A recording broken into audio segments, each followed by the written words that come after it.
À toutes les femmes qui pensent qu'elles ont un problème parce qu'elles ne sont pas mariées, à celles qui se sentent nulles, en retard, moins femmes parce qu'elles n'ont ni mari ni enfant.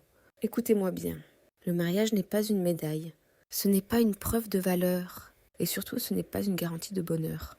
Ce que vous voyez sur les réseaux sociaux, c'est du mensonge. Des couples qui sourient devant la caméra et se détruisent derrière. Des femmes bien habillées à l'extérieur, mais vides, fatiguées et frustrées à l'intérieur. Les réseaux montrent le décor, jamais la réalité. La vérité, c'est que le mariage est lourd, très lourd. Il demande des sacrifices constants, souvent silencieux. Il demande de supporter, d'encaisser, de faire des concessions que personne n'applaudit. Le mariage révèle tout ce que vous n'avez pas réglé en vous. Si vous êtes fragile, il vous brisera.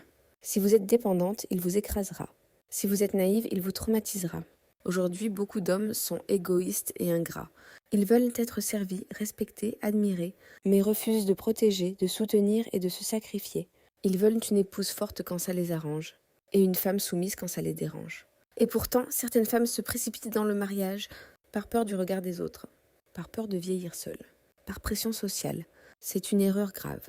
Un mauvais mariage détruit plus qu'une solitude. Il détruit la confiance, l'estime de soi, la santé mentale. Il transforme des femmes ambitieuses en femmes épuisées. Alors j'insiste.